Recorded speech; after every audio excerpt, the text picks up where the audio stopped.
Les débats avec vous jusqu'à midi, avec une nouveauté aujourd'hui, Gilles Gansman qui reste avec nous, oui, puisque madame. c'est le début du dispositif présidentiel qui démarre aujourd'hui sur Sud Radio, et tous les jours vous nous ferez un petit zapping politique, ce sera dans un instant. Pour débattre aujourd'hui, Valérie Petit, bonjour, vous êtes députée du Nord, membre du parti Horizon, le parti d'Édouard Philippe. Sophie de Menton, chef d'entreprise, présidente du mouvement éthique. Votre livre La France sans dessus-dessous est paru aux éditions Erol. Bonjour.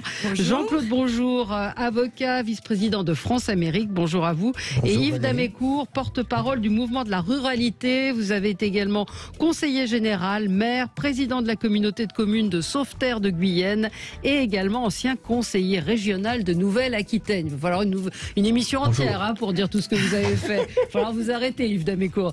On va revenir sur les déclarations d'Éric Zemmour à propos de la scolarisation des élèves handicapés. On va parler de Christiane Taubira qui se présente à l'élection présidentielle, le pass vaccinal à l'Assemblée nationale, l'affaire Djokovic et puis cette petite phrase qu'on a évoquée juste avant l'émission à propos des frais de scolarité à l'université. Est-ce qu'il faut les augmenter? C'est une déclaration d'Emmanuel Macron qui est un petit peu passée inaperçue, mais on va en reparler dans un instant. J'espère qu'on aura le temps. Alors on va commencer avec vous, Gilles, et votre zapping. Sud Radio, le zapping de la présidentielle. C'est un débat que personne ne fait, Valérie, mais finalement, avant le Covid, avant l'immigration, le vrai problème de cette présidentielle ne sera pas l'abstention. Pour lutter contre ce phénomène, la mairie de Lille a mis en place, vous savez quoi, un food truck pour aller chercher dans la ville même des gens pour les inscrire. Si tu ne viens pas en mairie, la mairie ira à toi. Depuis quelques jours, ce camion coloré sillonne les différents quartiers de Lille à des horaires plus larges que ceux du bâtiment municipal afin d'inciter la population à s'inscrire sur les listes électorales.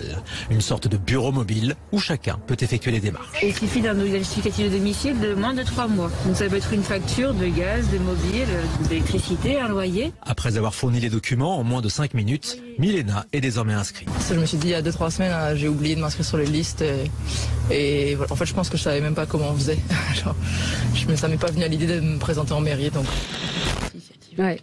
Vous disiez, vous vouliez oui, c'est une très belle initiative sur ma circonscription. Donc je félicite la mairie de Lille pour cette initiative citoyenne. Ouais. Et c'est vrai qu'on pourrait reprocher au gouvernement de ne pas faire de campagne sur les inscriptions. Il n'y a pour l'instant pas de publicité autour de tout ça. Pendant que Christiane Taubira... Il va y en avoir quand même. Ouais, j'imagine. Pendant que Christiane Taubira se les gelait en annonçant sa candidature, Marine Le Pen, elle, visitait le Louvre et se prenait pour Stéphane Bern dans Secret d'Histoire.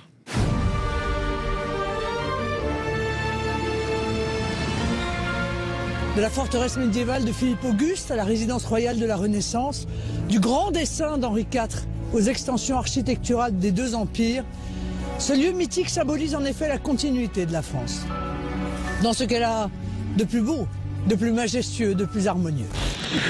C'est nous qui avons rajouté la musique de Secret d'Histoire. Ah bah oui. Ouais. Enfin, pas la musique qui est en dessous. La musique qui est en dessous est originale du clip. Le début de Secret d'Histoire, c'est nous. Mais c'est un peu ça, un peu d'emphase dans la manière de parler. Et pour finir, tout le monde a dit non, mais les acharnés de la primaire populaire ne lâchent pas l'affaire.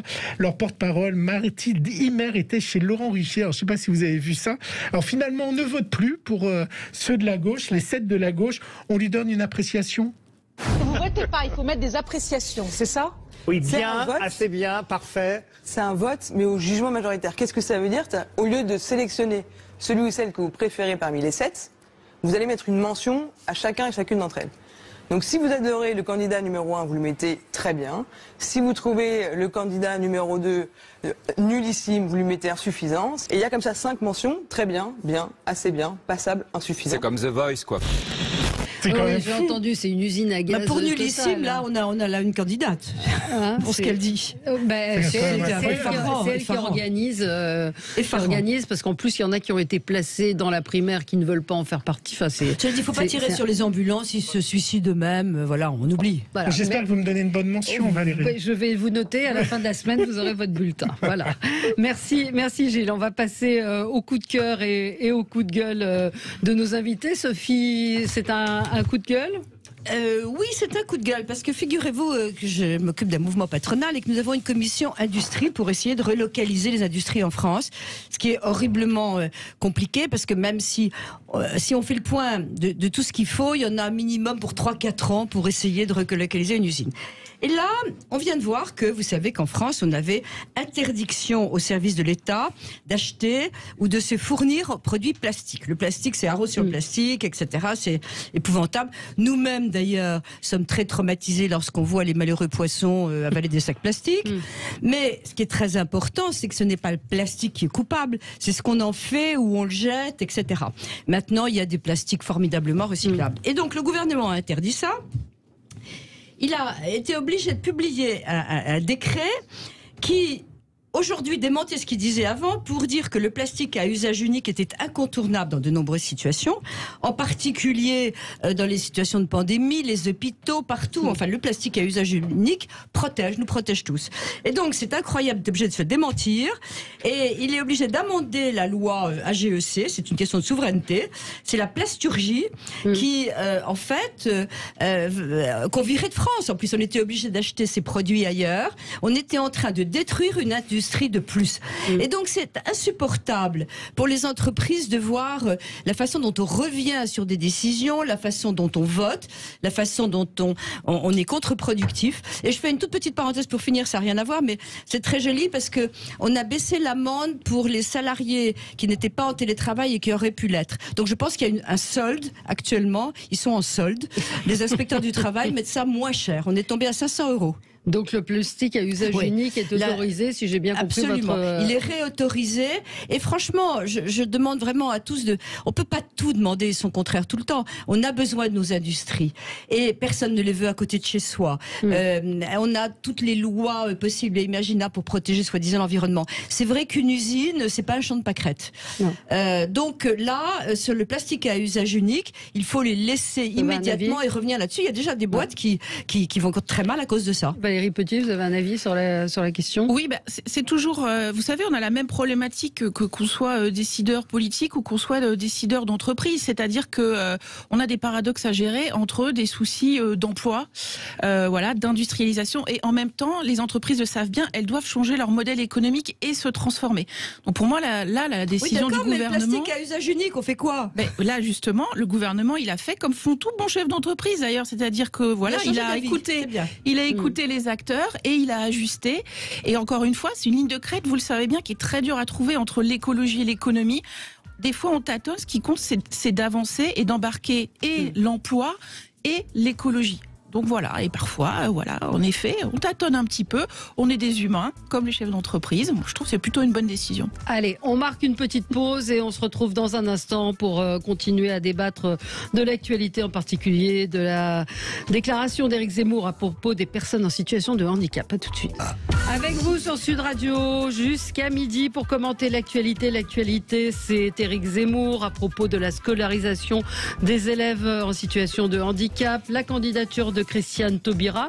On pourra parler également des universités avec le président de la République qui veut réformer l'université et certains y voient une volonté d'augmenter les frais de scolarité, le pass vaccinal voté à l'Assemblée nationale. Tous ces sujets avec Yves Damécourt, porte-parole du mouvement de la ruralité, ancien conseiller général, maire, président de la communauté de communes de Sauveterre de Guyenne et ancien conseiller régional de Nouvelle-Aquitaine. Jean-Claude Beaujour, avocat, vice-président de France-Amérique.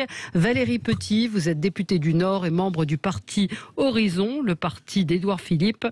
Et Sophie de Menton, chef d'entreprise, présidente du mouvement éthique. Et vous avez publié La France en dessus-dessous aux éditions Erol. Continuons notre tour de table de ce qui a retenu votre attention aux uns et aux autres. Jean-Claude Beaujour, vous, c'est un coup de gueule? Oui, alors j'ai entendu une candidate, enfin si elle n'est plus candidate, mais elle est fortement derrière un candidat dit important, en tout cas elle pensait qu'elle pouvait devenir président de la République, dire que si M. Zemmour n'avait pas ses 500 signatures, ça serait un bienfait pour la démocratie. Moi je suis choqué de cela, parce qu'au contraire, je pense que, et vous savez à quel point je suis très éloigné des idées d'Éric Zemmour, je pense précisément que la démocratie, c'est la possibilité pour chacun de s'expliquer, de s'exprimer, il faut qu'il y ait débat, et empêcher dire que par un mécanisme juridique, une règle qui est quelque peu artificielle, puisqu'on demande des signatures, il y a maintenant une certaine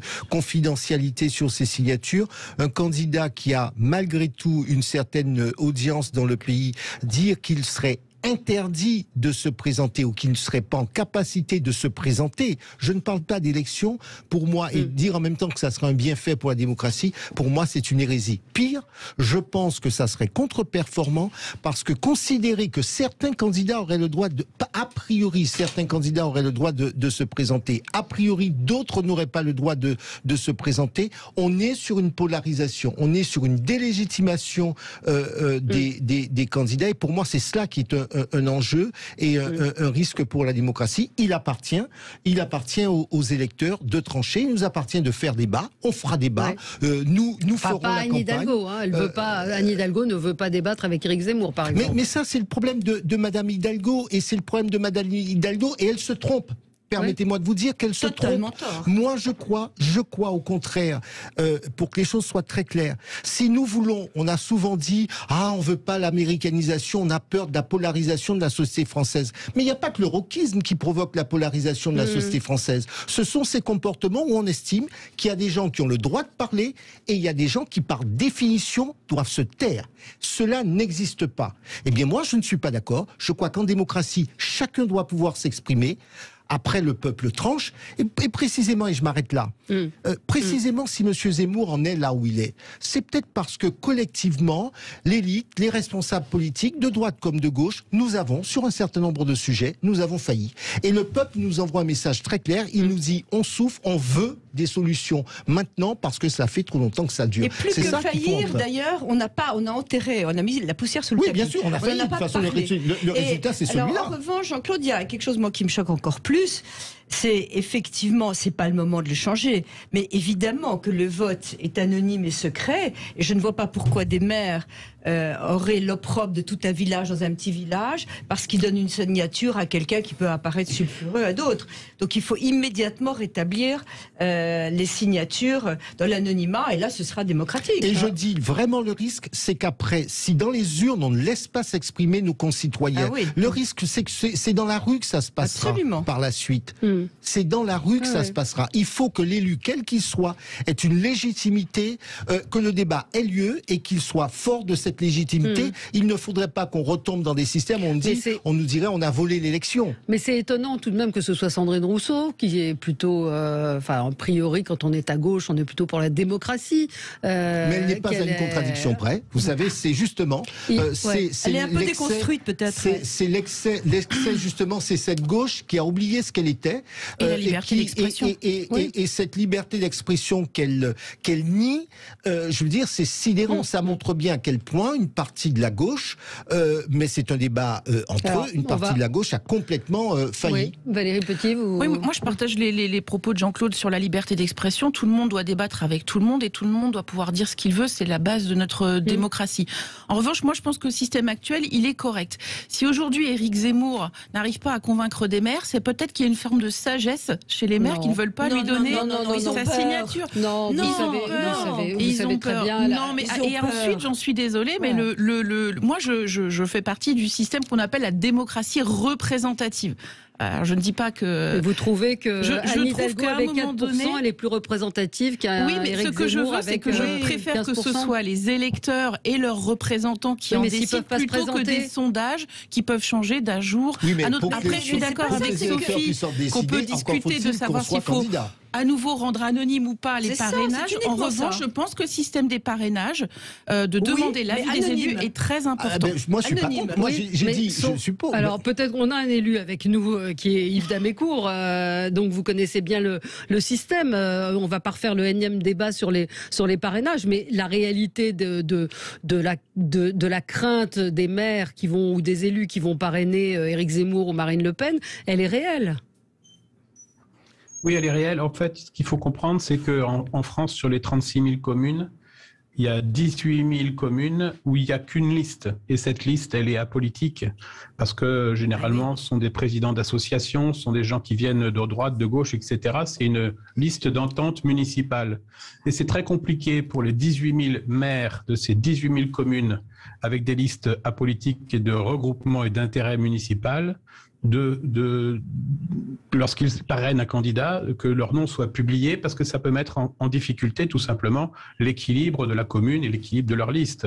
Et donc en fait, ce sujet, c'est l'Arlésienne, c'est un marronnier. On en parle avant chaque élection, et puis après chaque élection, on oublie. Jacques Pélissard, en 2012, avait fait une proposition. Il était président des maires de France, en disant que chaque maire pourrait donner 2 parrainages, un parrainage de conviction et un parrainage républicain. C'était une bonne proposition, mais l'anonymat est une bonne proposition aussi. Ce qu'il faut simplement, c'est trouver une solution pour qu'il y ait ce filtre qui est un filtre de bon sens pour éviter des candidatures exotique, mais il faut vraiment trouver une solution dès le lendemain de l'élection présidentielle. Parce qu'on ne peut pas changer les règles dans les 6 mois qui précèdent un scrutin. Absolument. Bien sûr. Yves Damécourt, votre coup de gueule? Moi, mon coup de gueule, c'est la situation d'EDF qui est mise en grande difficulté par le gouvernement, qui lui demande de vendre 20 TWh à ses concurrents au prix de l'AREN, cette loi de 2010, c'est-à-dire 46 € le mégawattheure, alors qu'elle va acheter cette électricité sur le marché actuel qui est de 300 €, et ce qui va générer une perte d'exploitation pour EDF de 8 milliards d'euros. Et dans le même temps, le gouvernement a demandé à EDF d'arrêter la centrale de Fessenheim et de remettre en route récemment les centrales à charbon. Donc en fait, on fait exactement le contraire de ce qu'on devrait faire. On devrait produire plus d'énergie décarbonée, moins d'énergie carbonée, et permettre à EDF, qui aujourd'hui, à cause du coronavirus, a dû décaler un certain nombre de maintenance des centrales nucléaires à 15 réacteurs qui sont arrêtés, et va en fait va payer 2 fois le prix de toutes ces difficultés. Tout ça parce que le gouvernement, dans un marché de l'énergie qui en ce moment est au plus haut, souhaite protéger les consommateurs, ce qui est une bonne idée, juste avant l'élection présidentielle. Et donc, c'est EDF qui va payer le prix de tout ça. Ouais. Non, mais c'est effectivement assez consternant. Valérie Petit, c'est un coup de cœur? Oui, alors c'est un coup de cœur qui pourrait passer pour un coup de gueule, mais c'est un vrai coup de cœur pour un grand malmené, un grand mal-aimé qui est le Parlement français, dont je suis. Donc là, on sort de 38 heures de débat houleux sur le pass sanitaire et de 150 menaces de mort quand même au compteur pour nous les députés. Voilà, et je pense que c'est le moment de redire à quoi sert le Parlement. Ah, ça, c'est une bonne idée de demander à quoi il sert. Alors c'est parti. Alors d'abord, il sert à garantir l'état de droit. Vous savez, l'état de droit, c'est ce qu'on a inventé pour garantir la démocratie, qui place la loi au-dessus de tout. Ça veut dire que tout le monde, tous les pouvoirs, y compris le président de la République et chacun d'entre nous, citoyens, sommes égaux devant la loi. C'est une garantie de l'équilibre des pouvoirs. Et justement, le Parlement, il assure cette garantie en votant la loi. Est-ce qu'il faut vraiment voter sur n'importe quoi? On va en parler après. Ce sera mon 3e point. Deuxième utilité du Parlement, c'est qu'il est, on en parlait tout à l'heure, un rempart contre les populistes. Et ils sont plutôt en bonne santé en ce moment. Parce que, qu'est-ce que c'est le Parlement? Le populiste, il veut quoi? Il veut une relation directe entre le chef qui décide de tout et le peuple. Et qu'est-ce qu'il y a entre ces deux-là? Eh bien, le Parlement. Et donc, le Parlement, espace de pluralisme, d'expression, de diversité des idées. Tout à fait d'accord. Et je suis évidemment en faveur de la proportionnelle. Et troisième chose à laquelle sert le Parlement, qui est pour moi la plus belle, c'est porter la voix des Français. Voilà. Et de le porter librement. Aujourd'hui, notre Parlement, clairement, il a du mal dans ses 3 missions. Il est plutôt affaibli, il est mal aimé par les Français, mais je voulais quand même faire un coup de cœur pour dire qu'il y avait un peu d'espoir. D'abord parce que je pense qu'on n'en a jamais eu autant besoin dans notre pays, que parce que si on prend l'exemple de l'Allemagne, par exemple, il y a 15 ans, les Allemands n'aimaient pas leurs parlementaires. Et puis, ils ont retrouvé une cote d'amour parce qu'il y a eu une pratique aussi, y compris de l'exécutif, qui a fait remonter en grâce les parlementaires. Donc rien n'est perdu. Parce qu'aussi il y a des députés comme ma collègue Yael Braun-Pivet, la présidente de la commission des lois, qui fait des propositions pour réformer le Parlement, le rendre plus puissant pour qu'il fasse vraiment son travail de porter justement et librement la parole. C'est pas ce que perçoivent les Français. C'est pas ce que perçoivent les Français. C'est pour ça que... Mais je ne ferai néanmoins pas un coup de gueule, mais un coup de cœur, parce que je pense qu'on doit en faire un objet de la campagne des présidentielles. Oui, mais alors, je comprends très bien ce que vous dites, et c'est de bonne guerre, et il faut un Parlement, c'est certain. Moi, je suis stupéfaite d'abord de voir que on a toujours eu le choix entre des godillots qui vantaient, comme on leur disait, ou alors des gens qui déstabilisent complètement, par exemple, le nouveau parti En Marche. C'est assez étonnant. Enfin, je sais pas très bien qui est parlementaire et ce qu'ils font, ils sont pas d'accord. Ensuite de ça, je sais pas qui décide de ce qu'on vote, mais Dieu sait si en tant que femme, je pense que l'endométriose est une maladie qu'il faut absolument soigner, qui est méconnue.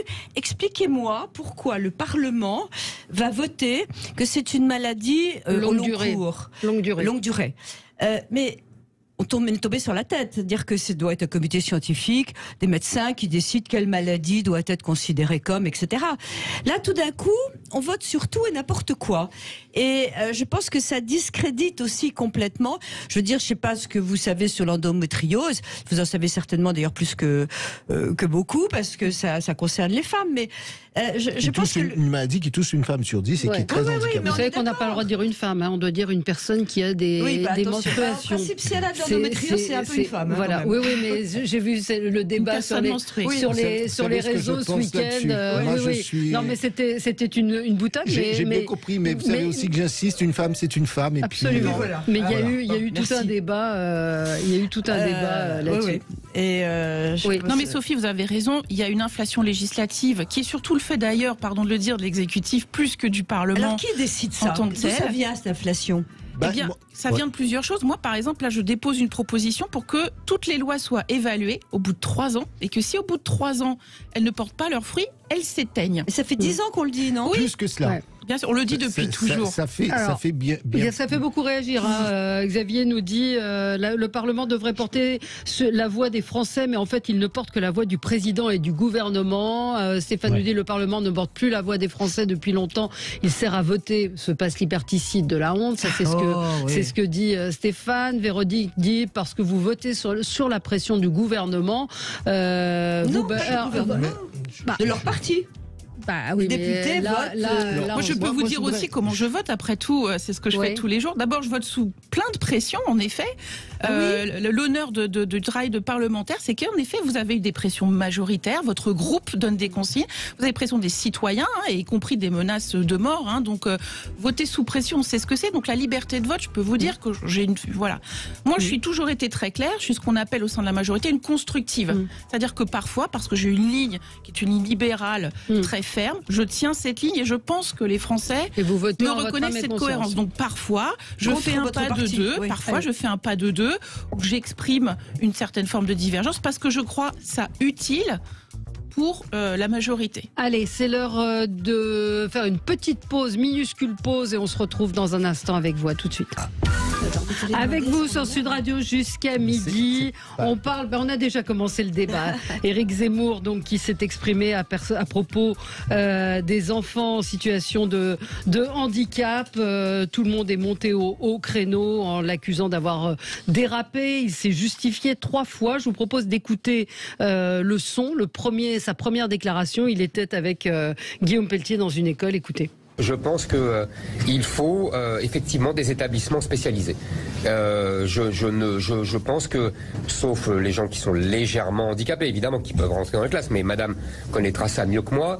Mais pour le reste, oui, je pense que l'obsession de l'inclusion est une mauvaise manière faite aux autres enfants et à ces enfants-là, qui sont les pauvres complètement dépassés par les autres enfants. Donc je pense qu'il faut effectivement des enseignants spécialisés qui s'en occupent. D'abord, il n'y a pas les handicapés, ça ne veut rien dire. C'est la première des choses. Je veux dire, entre un enfant aveugle, un trisomique, un paralysé, ça n'a rien à voir. Donc je crois que c'est ça l'absurdité.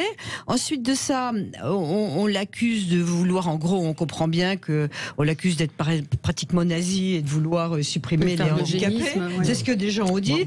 Moi, j'ai essayé d'écouter ça de façon neutre. Je pense que dans certains cas, il a parfaitement raison. Que, en plus, dans l'école, il faut savoir aussi tout ce qui se passe. Dans l'école, on accueille parfois très difficilement les handicapés. Pour l'instant, ils sont supposés être accompagnés de quelqu'un. On n'y arrive pas énormément. Ensuite, il faut voir qu'à 5-6 ans, les enfants sont très méchants et que donc un petit garçon qui est trop gros, un petit garçon qui bégaye se fait agresser par tout le monde. C'est un sujet très difficile. Sophie, pour qu'on soit d'accord, moi je ne pense pas que ce soit du niveau du président potentiel de la République de tenir ce type de propos. Pourquoi ? Parce que vous voyez bien que c'est extrêmement complexe. Oui. La première chose, derrière les enfants dits handicapés se cachent Pierre, Jacques, Paul, des gamins, ce sont des individus. Et on ne peut pas parler... Non, j'ai pas dit que c'est vous, hein. On ne peut pas parler comme cela lorsqu'on est candidat à la présidentielle. Ça montre bien qu'Éric Zemmour a une connaissance très approximative du sujet. Il y a 350 000 enfants dits handicapés majeurs en France. La difficulté pour pouvoir faire, et je connais un peu le sujet, j'ai un ou deux gamins handicapés dans mon environnement proche. La difficulté que vous avez, quand on vit en zone urbaine, on peut, à la limite, trouver un établissement. Quand vous arrivez en région, parce que la France n'est pas faite qu'autour de Paris, Lyon et Marseille. La France, ce sont des régions. Un enfant en situation de handicap lourd, en situation de handicap, ne naît pas volontairement en zone urbaine ou en région. Comment font les parents ? Comment s'organisent ? Mais est-ce que c'est l'endroit de mettre, alors vous avez raison lourd, de parler, quand vous dites, mettre un enfant avec un handicap lourd dans une classe où il n'y a pas de... Ça existe, il y a déjà des établissements. Il y en a très peu. C'est là-dessus qu'il a peut-être raison, Éric Zemmour. Attendez, justement, la question n'est pas, et je suis désolé, quand on est à ce niveau, la nuance est importante, on vient de parler, la nuance est importante. Le vrai sujet, c'est, dans notre système éducatif, comment faisons-nous, comment se donne-t-on les moyens financiers, matériels et en personnel pour accompagner l'ensemble des enfants de notre pays ? C'est ça le vrai sujet. Est-ce qu'il a dit autre chose que ça quand il dit « je pense qu'il faut des enseignants spécialisés qui s'en occupent ». On a plusieurs témoignages. On a Olivier qui nous dit, lui, il a été reconnu autiste à 75%, et il dit « il a raison, je peux en témoigner, j'aurais adoré avoir un suivi spécialisé, l'inclusion ça ne marche pas, l'école n'est pas adaptée, le climat de l'école ne permet pas un développement correct pour un enfant handicapé. Ne parlez pas à notre place. » Une autre personne, Sylvie aussi, témoigne en disant je voulais envoyer un message, si on n'aime pas Zemmour, il a raison, pas pour tous les enfants, c'est certain, mais dans mon entourage, ma nièce sourde, suite à une méningite avec de gros problèmes de santé, arrêt de croissance, jamais elle n'aurait pu suivre dans une école normale. Les gens se démerdent avec leurs enfants. Est-ce que, vous savez, je viens de vous dire, vos témoignages, moi je les connais, je les vis. Simplement, quand on est candidat à la présidentielle, le propos a son importance. Ou alors on peut s'exprimer, je ne vous dis pas que sur le fond... Mais est-ce qu'il n'y a pas eu une réaction politique ? Je vois un autre message de Bruno qui dit « Ma fille, 21 ans, trisomique, un CAP, elle est comédienne. Si j'avais pensé comme vous, Éric Zemmour, en la stigmatisant, en ne l'intégrant pas à l'école, pas stigmatisé, en milieu ordinaire, elle aurait végété. » Le problème, c'est que c'est ce qu'on disait, c'est qu'il n'y a pas un handicap, il y a plein de handicaps. Que le handicap est quand même extrêmement mal traité en France, qu'il n'y a pas d'établissement, que les parents sont obligés de les envoyer en Belgique. C'est la raison pour laquelle je vous disais à l'instant que sur des sujets comme ça extrêmement complexes, quand on est, là encore j'insiste, parce qu'Éric Zemmour n'est pas n'importe qui, il est candidat à la présidence de la République, à ce moment-là, le sujet doit être abordé différemment pour qu'il soit effectivement bien compris. Dans quel cadre il l'a abordé ? Parce que c'est intéressant, on a découpé un passage qui est intéressant, mais est-ce que c'était une longue conversation ? Yves Damécourt, il a discuté avec des enseignants sur la scolarisation des enfants handicapés. Donc il était... donc il a dû en parler, c'est venu au bout d'un certain temps. Et il a défendu des établissements spécialisés. Alors Yves Damécourt, on vous écoute. C'est dommage qu'on ait passé l'extrait de la réponse d'Éric Zemmour sans avoir les questionnements des enseignants qui étaient autour de lui. Parce qu'en fait, la problématique, elle est très intéressante. D'ailleurs, je vous rappelle qu'elle était au cœur du débat entre Nicolas Sarkozy et Ségolène Royal aux élections présidentielles de 2007. Je ne sais pas si vous vous souvenez de cette Moi, j'ai fait campagne là-dessus. C'est un vrai bon sujet. Ensuite, le président Chirac avait déclaré l'accueil du handicap comme une priorité de son deuxième quinquennat. C'est bien ça. On est vraiment sur un beau sujet. Moi, je ne comprends pas l'emballement et surtout la caricature qui suit cette intervention d'Éric Zemmour. Moi, j'ai été maire de Sauveterre, vous l'avez rappelé tout à l'heure. On avait une classe SECPA On a été un des premiers collèges en France à avoir une classe Ulysse. C'est une classe qui permet d'accueillir des enfants handicapés qui ensuite vont être accompagnés dans des classes pendant 1 heure par semaine, 2 heures par semaine, en fonction de leur handicap, en fonction de leur situation personnelle. Ensuite, on a un grand problème en France parce qu'on n'a pas assez d'instituts d'IME, d'instituts pour accueillir les enfants handicapés. Et puis, on a l'effet de l'amendement Creton, qui est un amendement très généreux au départ, qui disait, quand un enfant devient adulte, qu'est-ce qu'on en fait? Est-ce qu'on ne peut pas le laisser encore dans les IME? Alors, on les garde dans les IME. Le problème, c'est que comme on les garde dans les IME, on n'a plus de place pour accueillir les autres. Et donc, aujourd'hui, on manque de place. Et donc, on est en train d'ouvrir des classes Ulysse un petit peu partout. Et à mon avis, Éric Zemmour répondait à l'inquiétude des enseignants qui étaient autour de lui. Parce que nous, quand on a ouvert une classe Ulysse à Sauveterre de Guyenne, il y a eu une grande inquiétude des enseignants en disant « mais qu'est-ce qu'on va faire? On n'a pas été formés, nous, pour accueillir ce type de public. Comme on va les avoir dans notre classe, etc. » Et donc, c'est vraiment un long apprentissage, c'est pas simple. Et effectivement, chaque élève est unique. D'ailleurs, qu'il soit handicapé ou qu'il soit pas handicapé, chacun est unique. Et donc, non, mais le problème, c'est la globalisation. Absolument. Vous savez, c'est la formulation qui était. J'ai bien dit que c'était la formulation qui était. Oui, mais c'était les questions qui avant qui sont importantes aussi. On marque une petite pause et Valérie Petit, vous pourrez réagir à ce qu'on vient de dire. À tout de suite. Avec vous sur Sud Radio, et le débat continue à propos des déclarations d'Éric Zemmour à propos des enfants en situation de handicap. Il a dénoncé donc l'obsession de l'inclusion des enfants handicapés. Il s'est justifié par la suite en disant bien sûr il y a des cas où le fait de les mettre dans un établissement ordinaire est une bonne chose, ça leur permet de progresser, de se sociabiliser, et puis il y a d'autres cas réels, plus nombreux qu'on ne le dit, où c'est une souffrance pour ces enfants. Ce que j'ai voulu dire, c'est que je ne veux pas que l'obsession de l'inclusion nous prive et nous conduise à négliger la nécessité d'établissements spécialisés. Alors Valérie Petit. Oui, moi je crois que ces propos, ils révèlent 2 choses. D'abord, ils révèlent en creux l'obsession de l'exclusion de Monsieur Zemmour. C'est pas nouveau. Ça, c'est pas juste. Donc voilà, c'est toujours polariser, diviser les Français. Et c'est surtout faire de grandes phrases générales qui révèlent, à mon avis, c'est un jugement politique, bien sûr. Bien sûr. Moi, oui, mais bien sûr. Est-ce que parce que Marine Le Pen... Vous me demandez un jugement politique, donc je vous le donne. Je pense que c'est d'abord, c'est un discours qui relève d'une logique de l'exclusion et qui en toute logique s'en prend à l'inclusion qui est son opposé. Deuxième chose, je pense que révèlent ces propos, c'est l'ignorance de la réalité du terrain. Aujourd'hui, moi, je soutiens tout à fait ce qui est fait par le gouvernement, et y compris sur l'école inclusive. Ce qu'il faut comprendre, c'est qu'il y a des cas extrêmement multiples. Chaque histoire personnelle est différente. Qu'on a un système qui offre une palette de solutions, et que le problème aujourd'hui, c'est pas les solutions disponibles, c'est les moyens qu'on y met. C'est aussi de répondre à d'autres questions qui sont pas soulevées. Il y a pas un problème à ce niveau-là. Les démarches des parents. Bien sûr que si. Moi, je les reçois tous les jours en circonscription. Mais bien sûr, combien de dossiers croyez-vous que je soutiens la MDPH qui met beaucoup trop de temps à répondre aux parents, qui pourrit la vie des parents? Donc c'est un travail de longue haleine que mène le gouvernement.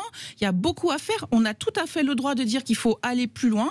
Mais là, on a des propos qui sont sincèrement pour un candidat à la présidence vraiment ignorant des politiques priorité publiques. Pour Emmanuel Macron, justement. Il y a Sophie Cluzel qui fait ce qu'elle peut, mais il n'en reste elle pas fait pas ce qu'elle peut. On s'est battu dans l'entreprise. C'est très difficile, la question des handicapés aussi. Mais voyez, c'est là où Éric Zemmour, et je ne fais pas de l'anti-Zemmour, vous le savez bien, c'est là où Éric Zemmour, dans sa fonction de candidat à la présidence de la République, il aurait dû, à ce moment-là, aller plus loin en disant il existe ceci, et ma proposition, c'est celle-là. Il est candidat. Donc, en disant ma proposition, il aurait été plus spécifique, il aurait été plus clair, mais de dire simplement que l'obsession de l'inclusion, non, c'est pas une obsession de l'inclusion, c'est l'obsession par principe. La personne qui est en situation de handicap, moi je suis désolé de voir maintenant, quand on va au restaurant, quand on va un peu partout, quand on va au spectacle, d'avoir des places pour que des personnes qui sont en chaise roulante puissent venir assister à un spectacle. Oui, si c'est ça l'obsession de l'inclusion, eh bien j'assume. Maintenant, c'est vrai qu'il y a des situations, et monsieur le maire, vous l'avez dit tout à l'heure, il y a des situations qui sont dramatiques, évidemment, et je ne pense pas que les situations dramatiques, vous savez, je connais un peu le terrain, qu'on puisse mettre un enfant en situation de très grand handicap dans une école normale, on lui en lui disant si tu termines ta mais je scolarité. trouve que le jugement à travers ces propos, je suis d'accord avec vous, ça aurait dû être beaucoup mieux exprimé avec une proposition, je suis entièrement d'accord. Mais je trouve que... Mais c'est important, Sophie, parce que c'est cela qui fait que on est un candidat à la présidentielle, permettez-moi de dire, et qu'on évite ces phrases qui sont trop générales. Je suis d'accord avec vous, ça ne vaut pas le scandale absolu. Est-ce qu'on lui a prêté comme sentiment? Je pense que... Moi, je ne suis pas dans l'excès et je ne lui prête pas les réactions étaient totalement dans l'excès, y compris celle de Marine Le Pen. Et puis par respect pour les enfants concernés, pardonnez-moi, pour les 350 000 enfants concernés, on ne va pas faire de la petite politique sur les 350 000 situations dramatiques. Trop grave. Et le papa d'une enfant trisomique, il me dit, moi à 4 ans, ma fille, on a voulu la mettre dans une école spécialisée. On s'est battu pour qu'elle soit dans un milieu dit classique. Puis ça dépend du niveau de la trisomie aussi. Oui, ça dépend de beaucoup de choses. Ouais. Alors, changeons peut-être de sujet, peut-être un petit mot quand même sur l'affaire Djokovic et surtout les conséquences en France. Oui, je vous sens, Valérie Petit, pas très concernée, mais ce feuilleton où... C'est du basket, c'est peut-être pour ça. Djokovic, donc expulsé d'Australie, et donc il y a eu là encore une polémique, c'est vraiment le mot de cette rentrée, autour des sportifs qui viendraient en France pour participer à des compétitions qui auraient pu être exemptés de vaccins. Or, ce matin, on apprend que tout sportif venant de l'étranger devra désormais être vacciné pour concourir en France. C'était pas le cas ? Non, c'était pas le cas. Il était question qu'il y ait des bulles, des exemptions. Vous en pensez quoi? Moi, j'en pense qu'en France, nul n'est au-dessus de la loi, y compris les joueurs de tennis. Ça nous honore, ça fait de nous un état de droit. Et donc, Roland Garros, la position qui a été prise et réaffirmée par la ministre des Sports est tout à fait juste en ce sens. Moi, ce qui m'étonne, c'est la position de ce grand joueur de tennis. Je suis très déçue, c'est mon héros, j'aime beaucoup le tennis. Et donc, c'est tellement dommage. Le sport était au-dessus de questions politiques, de tout ça. Là, vous me direz que c'est pas une question politique, si un peu. Parce que c'est politique. C'est une question politique. Et donc, je trouve ça très dommage. Je ne comprends pas en plus. Voilà, je veux dire, c'est une responsabilité énorme parce qu'en plus, il a des idoles parmi les jeunes. Donc, ça va bien au-delà de la personne en elle-même qui doit être vaccinée ou pas. C'est le signal qu'il fait passer, l'exemple qu'il donne. Ça m'inquiète beaucoup. C'est intéressant. Vous voyez là, Sophie, vous dites bien que quand on est une personnalité de premier plan, on a quand même des obligations qui vont au-delà de celles de Monsieur Tout le Monde. Le contraire. Ouais, laissez-les terminer. Oui, vous êtes d'accord avec Yves Damécourt? Personne n'est au-dessus des lois. En même temps, son prénom, c'est Novax. Donc, oui, donc vous en pensez quoi? C'est là plus au-delà du débat autour de Djokovic, mais quand même qui était intéressant. Est-ce que les sportifs oui, qui viennent concourir en France... C'est intéressant, mais en fait, moi, à titre personnel, si j'avais été parlementaire, j'aurais pas voté le pass vaccinal, et donc Djokovic aurait très, très bien pu venir jouer au tennis en France. Donc il n'y avait pas de souci. Ouais. Mais indépendamment qu'on soit pour ou contre, à partir du moment où la règle est fixée, et c'est aussi le message qu'on doit envoyer à nos concitoyens. C'est vrai, y a rien à dire. On a voté pour un Parlement, il réfléchit, il débat. Non, mais je ne disais pas que c'est parce que je n'étais pas en contradiction, mais ce que je veux dire, c'est qu'il est important de se dire que personne n'est au-dessus de la loi, et précisément, la cassure que nous avons aujourd'hui entre les Français et leur représentation, d'ailleurs pour les Français, parlementaires, ministres, chefs d'entreprise, professionnels libéraux d'un certain niveau, tout ça est mis dans le même sac. Non, l'entreprise, 80% d'opinion. Attendez. Je vais aller jusqu'au bout de mon propos. La réaction des Français, c'est qu'ils ont le sentiment qu'il y a une règle pour eux, et qui ne s'applique en généralement pas pour ces leaders d'opinion, l'élite, etc. Ça s'applique pas pour vous, par exemple, le pass vaccinal. Et donc, effectivement, c'est l'occasion de redire. Et ça, c'est important. Et je partage l'avis de notre députée présente. C'est que la loi s'applique à tout le monde, que vous soyez grand ou petit, riche ou pauvre. Eh bien, elle s'applique à tout le monde. Et vous avez vu, dit-on, ce qui est arrivé au ministre de la fonction publique récemment où elle a été débarquée d'un avion parce qu'elle n'avait pas, je crois, les éléments nécessaires. Eh bien, pour moi, je dis pas qu'elle avait mal fait, etc. Non, mais c'est important et c'est un. Vous voyez, par exemple, ça, il aurait fallu dire oui, c'est bien. Ça ne vaut pas de la jeter aux gémonies. C'est pas ça. C'est de dire, eh bien, tout le monde doit être traité à la même enseigne. C'est important. Alors c'est constitutionnel, c'est l'article 26 de la Constitution qui interdit qu'on empêche un élu, un représentant de la nation de s'exprimer ou d'aller à la rencontre des citoyens. Du coup, le pass vaccinal, dans ce sens, il est une restriction de la liberté. Il faut réexpliquer que c'est pas un privilège, c'était pour garantir l'autonomie du pouvoir législatif face aux empiètements du pouvoir exécutif. C'est une question d'état de droit. Donc, en l'occurrence, en effet, en théorie, constitutionnellement, je ne dois pas m'y soumettre, mais bien sûr que je m'y soumets, parce qu'il y a le respect de la loi qui n'empêche pas l'exemplarité. Alors, c'est là où, pour moi, c'est important, vous voyez, parce que trop souvent, on a vu des parlementaires, vous voyez, moi ça m'a souvent choqué, on a vu des parlementaires de droite ou de gauche voter un texte et à l'arrivée ne pas l'appliquer ou considérer qu'ils étaient au-dessus de la loi. Moi, ça me choque profondément d'avoir un parlementaire qui vote la loi et qui ne se l'applique pas à lui-même. On est d'accord. Yves Damécourt. Oui, je suis d'accord avec ça. D'ailleurs, j'aurais bien aimé savoir, puisqu'on a Madame la députée qui est là, parce que je sais qu'il y a eu une discussion au Parlement sur le pass vaccinal pour aller voter ou pas aux élections présidentielles.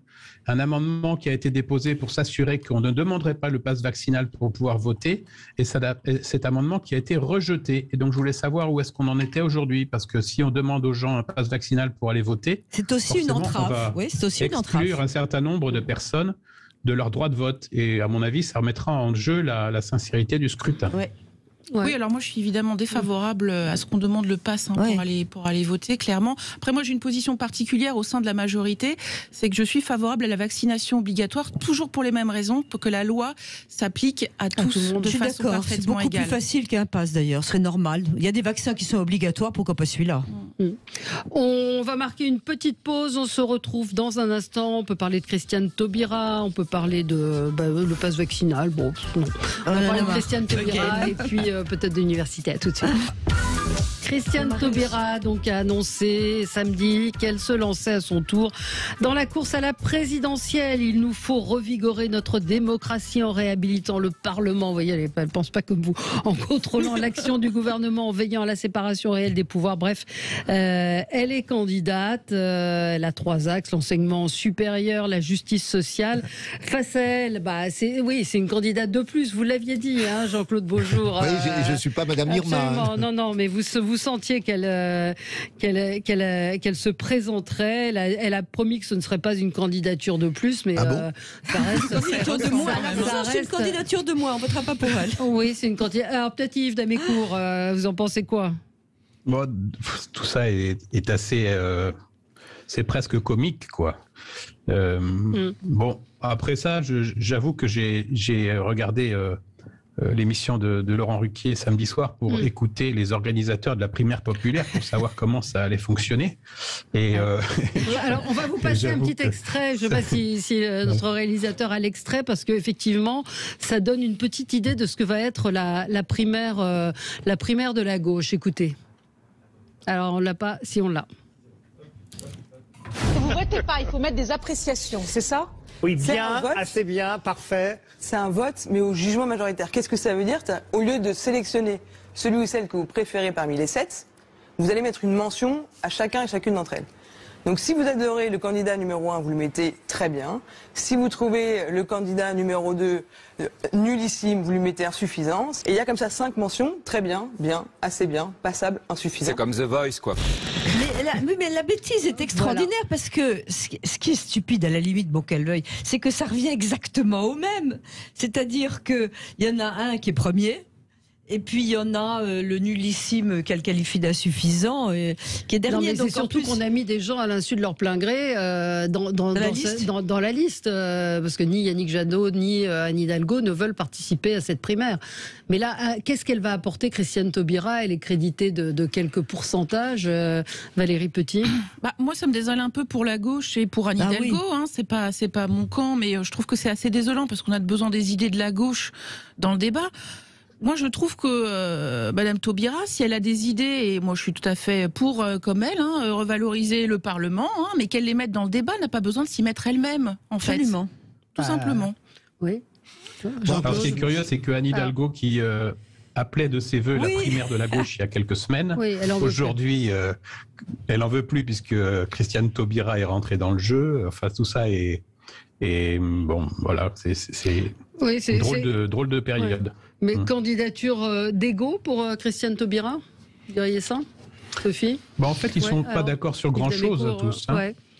Ils sont pas d'accord sur grand-chose. Donc en fait, la primaire populaire, elle a préparé un socle programmatique et ensuite elle a choisi les candidats qui ont des programmes qui ressemblent à ce socle programmatique. Donc elle a exclu tous les autres. Et puis maintenant, elle veut choisir, sachant que déjà au mois de décembre, ils avaient fait une présélection et que Christiane Taubira était sortie première. Donc c'est pour ça qu'elle y va. Enfin bon, peut-être que cette fois-ci, c'est quelqu'un d'autre qui sera choisi. Ce serait amusant d'ailleurs qu'au final, ce soit quelqu'un qui n'a pas décidé, qui a décidé de ne pas participer à la primaire populaire, soit finalement choisi par la primaire populaire, ce qui est une probabilité sérieuse. Par exemple, il y a eu un article de Bernard Cazeneuve que je trouve formidable, parce que moi je voudrais une opposition, je voudrais une gauche intelligente, force de proposition. J'aime beaucoup Bernard Cazeneuve, qu'on a d'ailleurs invité pour avoir des idées de gauche au sein d'Éthique, mais il a eu par contre un article extrêmement sévère contre Christiane Taubira. Donc, mais ce que je ne comprends pas, c'est le rejet des personnalités de qualité de la gauche, parce qu'il y en a beaucoup. Mais je pense que là où on se trompe, et si vous permettez qu'on fasse un peu d'histoire, qu'on fût pour ou pas, moi je votais pas à l'époque, mais en 81, la gauche est arrivée avec un socle d'idées, un projet. On pouvait être contre les propositions de François Mitterrand. Il y avait une forme d'opposition marginale de Michel Rocard, des nuances de Jacques Delors, mais globalement, elle est arrivée avec un socle d'idées. Là, aujourd'hui, je suis désolé, je cherche les idées de la gauche. Et vous avez raison, et donc c'est tout le problème. On croit, malheureusement, que faire de la politique, c'est uniquement une question de communication et de personne. Pire il y a que ça. Évidemment la personne, mais il y a aussi les idées que l'on porte. C'est incarné, il faut incarner quelque chose. Et je regrette, vous voyez, on parle de mention et nous sommes avec une parlementaire qui est aussi une enseignante. On met des appréciations. Mais moi, je suis désolé. Les gens qui se tâtent en disant, je sais pas si vraiment je serai candidat, etc. Un examen, ça se prépare correctement. Madame Taubira arrive en décembre, elle nous dit qu'elle réfléchit, alors qu'elle est sortie, elle n'est plus au gouvernement, je crois, depuis 2016, puisqu'elle est partie avant la fin du mandat d'Emmanuel Macron. Donc, entre 2016 et 2021, elle réfléchit, et là, on a le 15 janvier, 4 axes plutôt bien faits, mais tout ça reste très superflu. Mais le vrai problème, c'est que pourquoi l'échec de la gauche? Parce que la gauche a une obsession, c'est les questions sociétales. Mais qu'elle n'a pas traité non plus, c'est ce qu'on lui reproche. Non, mais qu'elle n'a pas traité, mais du coup, il n'y a plus de projet politique, il n'y a plus de projet économique. Elle s'est obnubilée depuis plus de 5 ans. Il y avait un excellent article sur le sujet dans Figaro ce matin, d'ailleurs. Elle s'est obnubilée sur des questions sociétales, obnubilée, mais complètement. Oui, mais vous aviez un Strauss-Kahn, vous aviez des gens, et vous avez encore des gens au sein... C'est depuis qu'elle s'est obnubilée. Vous avez des gens qui réfléchissaient sur le plan économique, en tout état de cause. Moi j'ai envie d'être simple. Une candidature à une présidentielle, ce sont des questions de société, ce sont des questions environnementales, ce sont des questions économiques. Vous ne pouvez pas simplement vous dire, nous irons à la présidentielle, puisque là on parle de mouvement politique, nous irons à la présidentielle, mais nous n'allons regarder que les questions de société, ou que les questions environnementales, ou que les questions ci. C'est une réflexion commune. Moi je suis désolé, j'ai envie de leur dire tous ensemble, écoutez, peut mieux faire, n'a pas préparé l'examen, revenez dans 5 ans. C'est ce qui va se passer. Ah ben écoutez, que je vous dise. Depuis 2016, Madame Taubira est en vacances et elle réfléchit toujours. Qu'elle réfléchisse et quand elle sera prête, elle nous dira. Mais pourquoi elle fait ça alors? Pourquoi elle vient? Pour exister, parce qu'elle a été très populaire, il faut regarder les codes de popularité. Enfin là, elle a bien vu que dans les sondages, on la donnait pas très haute non plus. Oui, mais il y a sondage et la popularité de la personne. Et donc, il joue beaucoup parce qu'on est dans une société de spectacle. Et elle a misé sur la cote personnelle sur sa cote personnelle. Point. Oui. Et la primaire populaire avait besoin d'avoir une personnalité quand même, parce que sinon il risquait d'élire Madame Marchandise ou Monsieur Larouturou. Donc elle va quand même sauver la primaire populaire. Donc après ça, sauf si c'est quelqu'un d'autre qu'elle qui est choisi, ça serait amusant.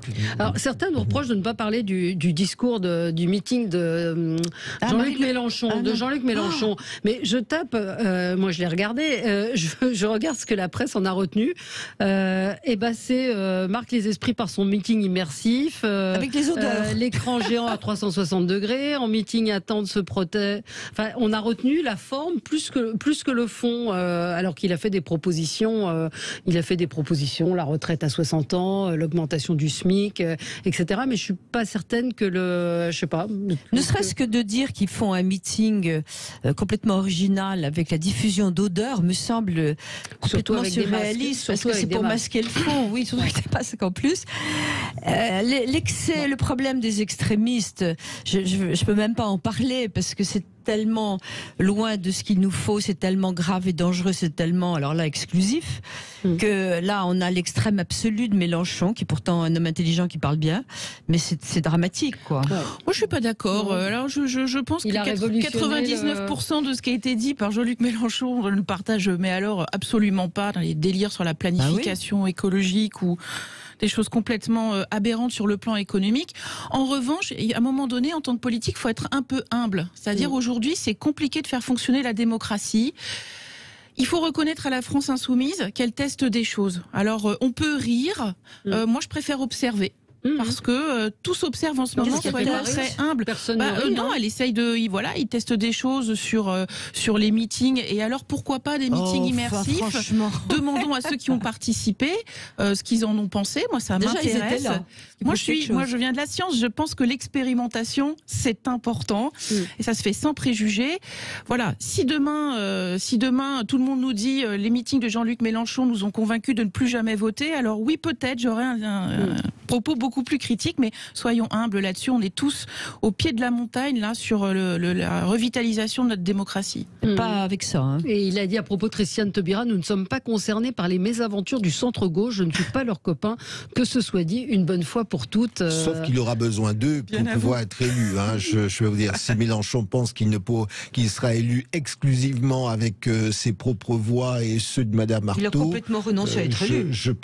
Mais j'imagine, vous savez, c'est comme tout. Moi, j'ai la faiblesse de croire que lorsqu'on est candidat, au moins pour mobiliser ses troupes, il faut avoir donné le sentiment de vouloir et de faire ce qu'il faut pour, ou alors on fait un tour de piste. Mais quand on veut être élu, on ne méprise pas ceux qui pourraient être un bon apport. Je suis d'accord, c'est pour ça qu'il fait un tour de piste. Point.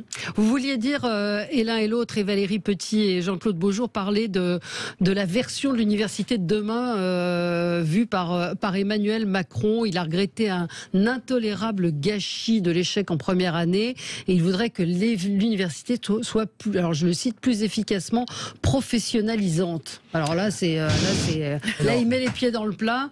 Alors je pense, et on disait avec la députée et universitaire, c'est important, on réfléchissait à ce sujet qui est un sujet qui n'est pas un sujet marginal, parce que, voyez, par exemple, tout à l'heure on a dit il faut ramener nos entreprises, il faut développer, il faut qu'il y ait un dispositif économique qui favorise nos entreprises, etc., créer de l'emploi. Mais on sait aujourd'hui qu'on va pas ramener comme ça des tas d'entreprises. On sait que là où il faut que l'on travaille, c'est doper nos entreprises les plus performantes, c'est travailler sur l'innovation, faire en sorte qu'on soit de vrais leviers. C'est là où il y a la vraie marge de manœuvre. Mais pour cela, nous avons effectivement besoin de jeunes formés, bien formés, de jeunes qui restent, parce que certains sont bien formés et s'en vont. Et là-dessus, là où moi je pense qu'il y a beaucoup d'argent de dépenser, vous voyez, par exemple, je dis tout et n'importe quoi, quand on voit sur certains secteurs des tas de jeunes en sociologie, par exemple, on laisse entrer des tas de gens, et puis qui à la fin, au bout de 4-5 ans, on leur dit, désolé, il n'y a pas d'emploi pour vous, vous serez, vous aurez un emploi d'exécution alors que vous avez un master. Donc on sait bien qu'il faut repenser. Moi, je suis pour qu'on repense l'université. Je suis pour une forme de sélection parce que c'est pas un Mais tabou. quoi, par l'argent? Non. Si, bien sûr. Non. Je pense que ça, c'est notre obsession française. C'est que dès qu'on dit La fac, c'est sélection, pas le on dit cas, l'argent. Non, Je pense qu'au contraire, là, une sélection, ça favoriserait notre modèle républicain. Commencer il faut au à un bac, moment donné accompagner un certain nombre, accompagner ceux qui présentent un certain nombre d'aptitudes et ne pas financer des tas de filières qui sont sans débouché. Je pense qu'il faut effectivement doper l'université, faire en sorte... Faire des numerus clausus en sociologie, par exemple. Mais vous savez, moi j'ai souvent entendu des gens dire la liberté d'aller étudier. Mais attendez, Et ça, c'est les profs qui disent ça. Les profs vous diront, parce qu'ils veulent former. Ils m'ont dit, c'est pour ça que je dis nous ne sommes pas là pour former des jeunes à occuper des emplois. Nous sommes là pour les former des esprits. Absolument. Voilà. Oui. Alors, moi, je veux bien qu'on forme des esprits. C'est important d'avoir une culture, c'est important d'avoir un bagage, parce que ça sert. Mais il faut aussi qu'il y ait des débouchés professionnels. Oui, former des chômeurs, c'est pas terrible non plus. Yves ? Oui, je voudrais dire un petit mot simplement pour... Aujourd'hui, on a un immense gâchis en fait qui est issu de la volonté de donner le bac à toute une classe d'âge.